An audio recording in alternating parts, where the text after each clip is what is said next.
Today and this week, you're going to see Kamala everywhere. She's going on The View. She's going on Colbert. She's going on Howard Stern. And we've long criticized her for not sitting down with people and talking about much of anything. And she's doing that now because I think they're a little bit nervous that she needs to get out there. It's the final sprint.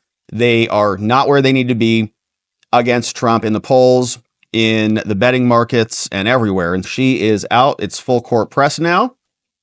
And we're going to see how she does. But she's going to be speaking this week. A senior campaign official said Harris will sit down for interviews all over the place. Stephen Colbert, which I'm sure is going to be a grueling interview of The View. She's also going to sit down with 60 Minutes. Trump is avoiding that one because they're partisan hacks. And last time he sat down with them, they covered up for the Hunter Biden laptop and lied about that. And an appearance on the Call Her Daddy podcast. I've seen a lot of clips from that one. Don't know anything about the podcast, but apparently it's very popular and not to be taken lightly. Harris's media blitz come as her campaign has thus far used targeted interviews to reach certain audiences. And the vice president has sat for interviews more so lately. She's going on The View, The Late Show. She's going on Howard Stern. Harris will travel later to Nevada and Arizona, participate in Univision and everything. So there's a full blitz of her. And it's good. I'm glad to see her out there, because she's responsible for a lot of the situation around us. Even Joe Biden agrees with that statement. He talked about it and said, look, everything that we're facing right now is a result of me. You're welcome, America. And you know who was working very closely with me? Kamala Harris. There have obviously been a number of crises that the country has been facing over the past several days, with the hurricane, with the port strike, with the situation in the Middle East. Can you talk about how your vice president, who is running for the presidency, has worked on these crises and what role she has played over the past several days? I'm in constant contact with her. She's aware we're singing from the same song sheet. She helped passed all the laws that are being employed now.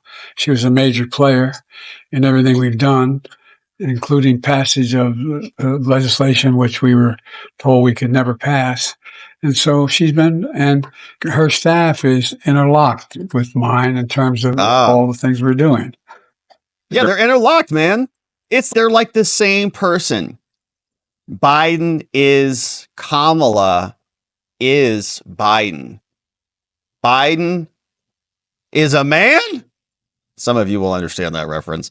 But this is Joe wrecking Kamala, saying, yeah, everything that we've done together is just basically hand in hand, two peas in a pod. Here's Byron Donalds responding to that. Where the American people truly are is they at least want to hear what somebody is thinking full-throated versus Kamala Harris, who is completely scripted, badly scripted. I guess I wonder, and there's nothing coming out of her. What is the policy then? If it's not that, then what is actually the solution? He wants to make sure that police are supported, so they're upholding the law. In every city in our country, I was in Duane Reade last night here in New York, just trying to get razor blades so I can get a fresh shave for today. Well, you I had to press the button for the attendant to come to open up the case just so I can get a pack of razor blades. That's what's going on in every major city of America. Americans are fed up with that kind of stuff. It happens because you do have a dereliction of support for law enforcement in too many cities in America. And so there's a major angst going on amongst the American people. Donald Trump said a comment for 5 seconons. That's not setting policy. That's revealing the angst of the American people. Don't just apologize for him. Now about the rhetoric. Don't just apologize for him. We're going to talk about the rhetoric directed at Donald Trump, because we do realize that he's been tried to kill. Are you going to continue to try not to answer the question? So you're not going to answer what I... Man, Byron's looking fresh right there. Look at that line right there. Boom. Chris, baby. Boom. Looking good, sir. All right. So Byron is delivering the goods. Looks like he got his razors, and he had to get somebody to come open it up. I don't know about you, but that's how it is here in Arizona, around these parts, downtown. A lot of things are locked up around here, but we have a crackhead problem. They're all over the place. Thank you, Katie Hobbs and Kamala Harris, for that. All right. That's Byron.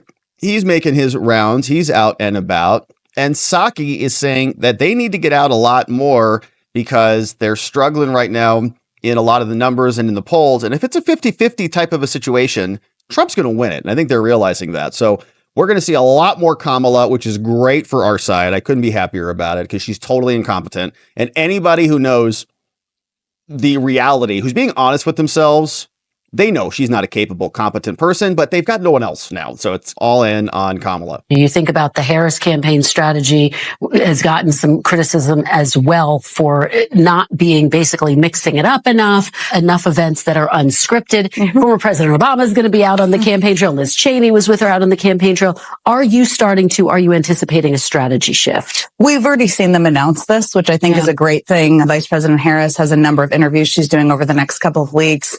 While Tim Walz, who I think is a huge asset, who hasn't been tapped into nearly enough for the last month, is going to be out there a great deal. And you're right. The thing is, at this point, when everything matters, you have to take risks. And people may make mistakes. It's worth it. But why do you have to take risks if you're so far ahead?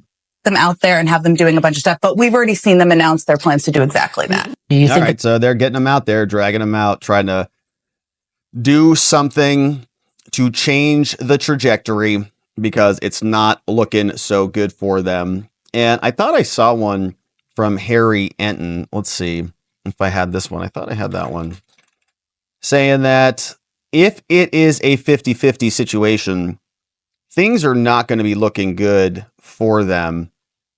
But Kamala Harris, she's doing better with some of the college-educated people. Here's what he just posted. Democrats have been this group that have been moving further and further to the left. All right, this is the Democratic margin among white college grads. Look, Hillary Clinton won him by 5 points.